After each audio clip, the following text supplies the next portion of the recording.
Do I make sheds to sell, or do I sell to make sheds? Stick around to find out.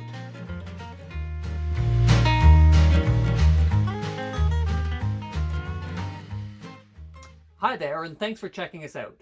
If this is your first time here, I strongly recommend you go back and watch episode 1. If you don't know why I'm doing what I'm doing, you only get half the picture.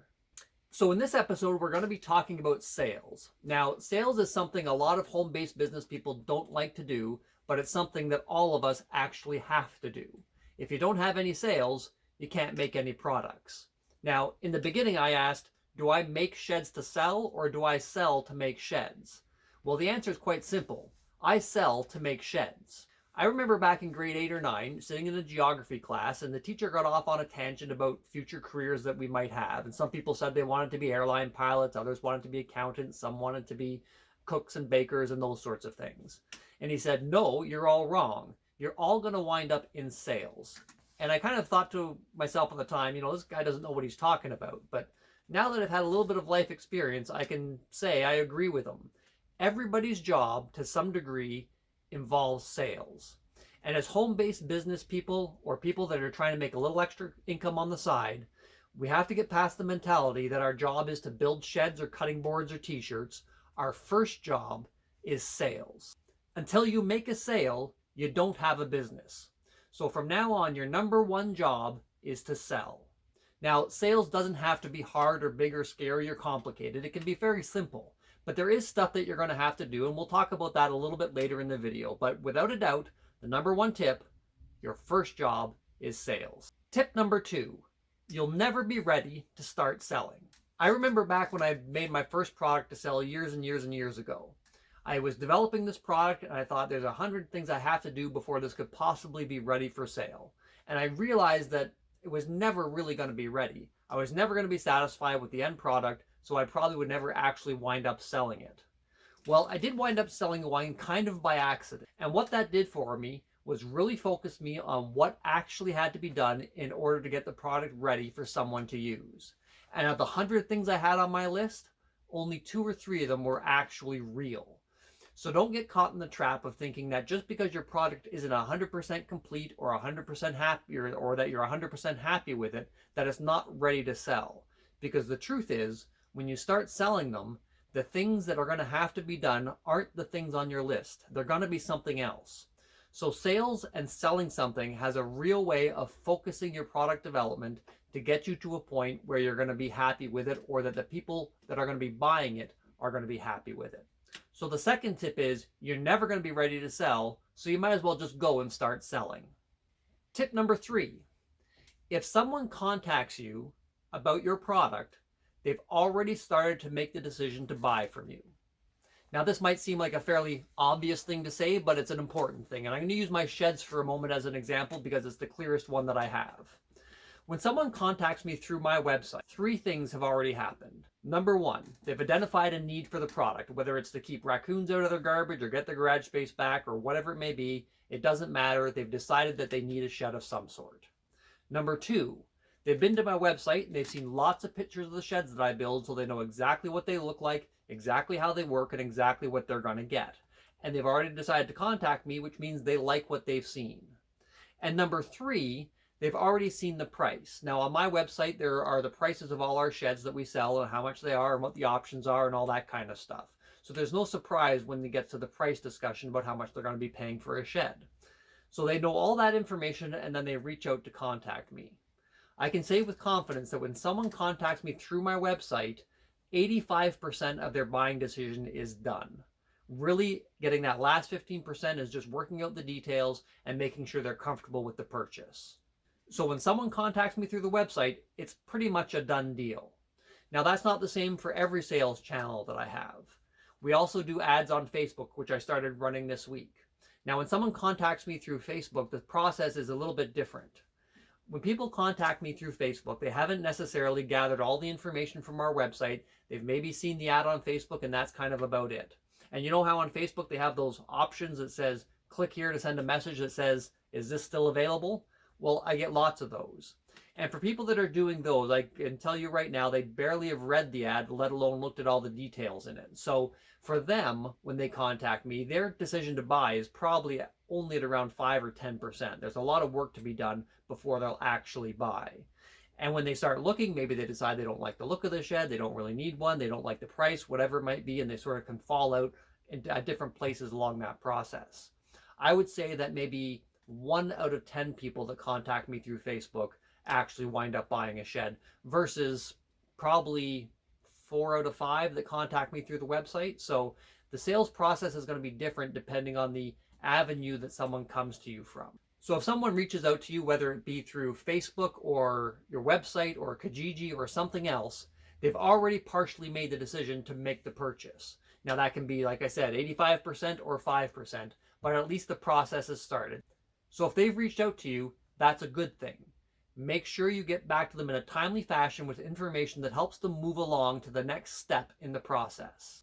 Tip number 4, sales is a process, especially for higher priced items. Now my sheds sell anywhere between sort of $675 and $850 depending on the size and the options and those sorts of things. So not a lot of people just run out and drop $600 or $700 or $800 on something without asking a few questions. But the nice thing about that is once you identify what the steps in the process are and someone contacts you, you can sort of figure out what stage of the process it is that they're at and then start to feed them information to move them on to the next steps.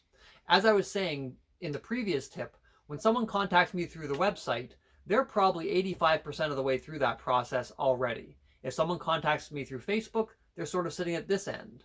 Now, the nice thing is the more sales you make, the more you'll be able to identify what the steps are before someone actually buys from you. After you get a couple of these under your belt, you can very clearly see that A, B, and C have to happen before someone will actually say yes.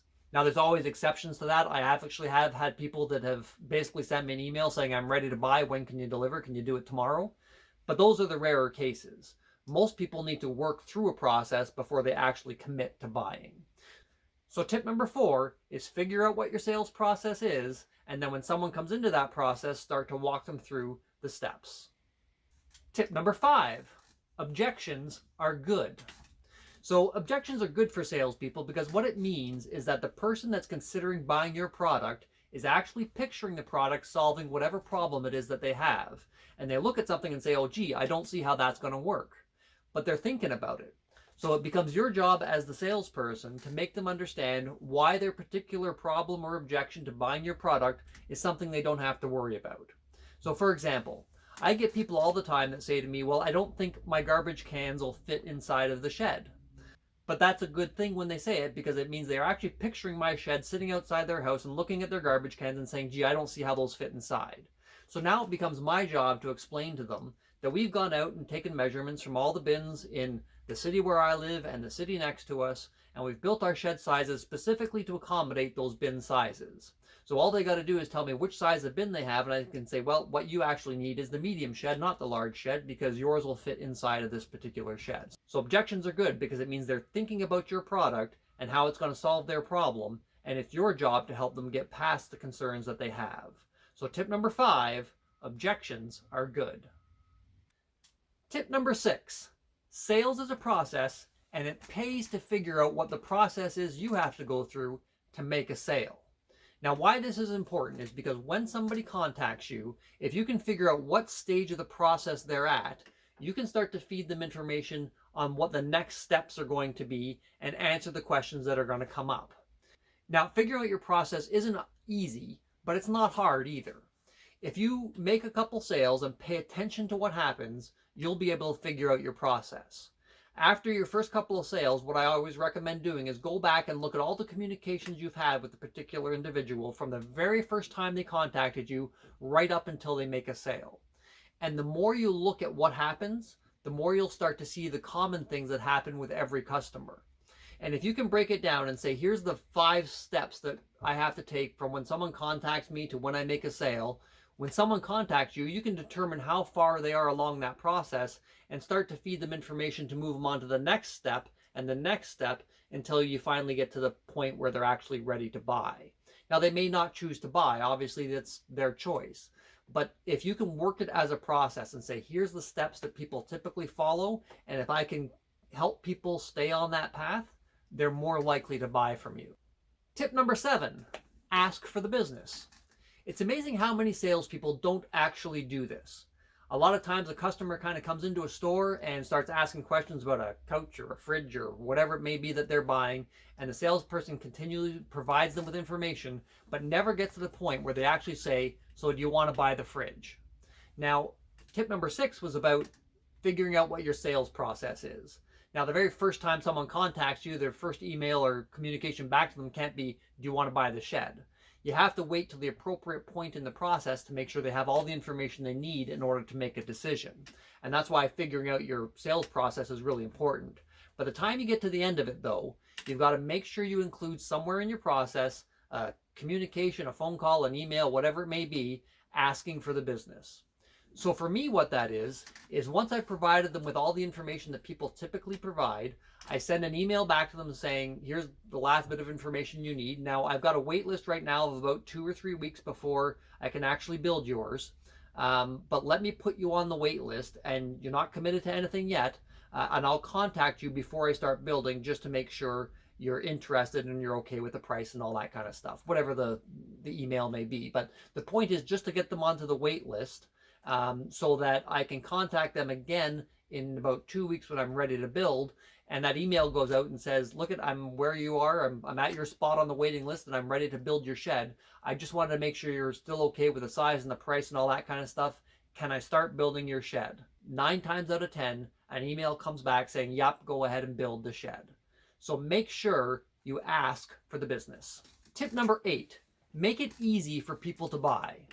I'm sure you've all had the same experience I have, where you're on some website or in some store or something like that, and you're looking to buy a product, and the thing just doesn't go smoothly, right? You've got some questions about the product if you're in a store and you can't find a salesperson. You're ordering stuff online, but you can't find where to click to pick the particular color of whatever it is that you want. It becomes difficult to buy, so people sort of quit the process. So make sure that whatever you're selling, the process to actually buy it is easy. Now, whether that's online ordering or setting up for credit card payments or whatever it might be, make sure it's simple for people. Now, for me, I don't take credit card payments. So I've never set it up. I don't sell enough to really justify taking credit card payments, but I've never had a problem with someone paying me by cash or check or e-transfer or something like that. Real simple to do. I don't even take deposits because I don't want to create a barrier for somebody to actually making the decision to buy.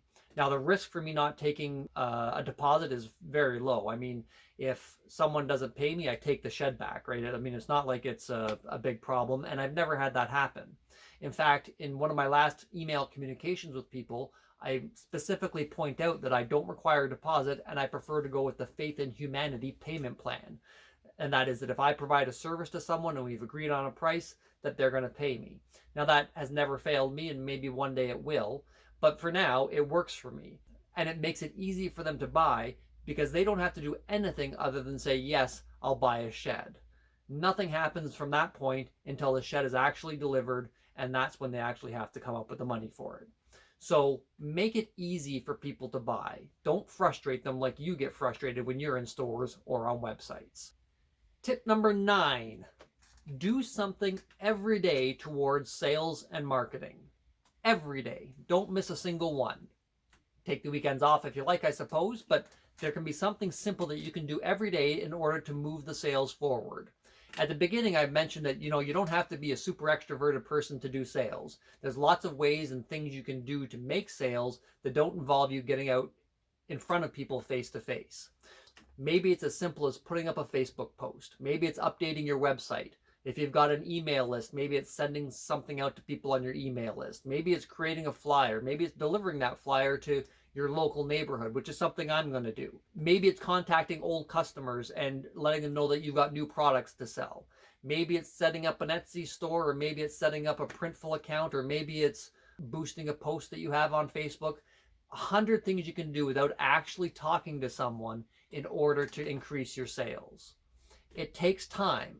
Sales doesn't happen instantly. You don't put up an ad today and make a sale tomorrow. A lot of times it takes time in order for someone to actually come around and buy from you. There's a theory in sales that you have to have so many touches with a person before they'll actually buy, which means they might need to see your stuff 2 or 3 or 4 times before they reach out and contact you. So make sure that you're putting stuff out on a regular basis, promoting your products or talking about something new that you have or whatever it may be. Make sure you're doing something every single day in order to sell the products you have. Because when we circle back to tip number 1, we'll remember sales is your number 1 job. I mentioned in last week's episode that at the end of every video, I'll put up a scorecard as to how I'm progressing towards my goals. So here's what we did this week. So for sheds, our goal is $7,000 and we have $200 profit from last week. We also had 2 shed sales last week, which I haven't delivered yet, but will be delivering this week. And we have 1 new sale this week, so that was great. For cutting boards, our goal was $2,000. We had $150 profit from last week, but no new sales this week. And for t-shirts, we're still sitting on the big goose egg, $0, but we didn't spend any money promoting it, so there's that. So that's it for this week. Thanks very much for watching. Next week, we'll talk about some of the sales things I've done for my shed, including the results I've gotten from the Facebook ad that I currently have up. This week, I'll probably spend some money on boosting it, so we'll go over the results of that. And then we'll also take a look at some of the stuff that I've done on my website in order to get people to visit my website and contact me through there. Thanks very much for watching. If you haven't already, make sure you click the like and subscribe button, and we'll see you next week.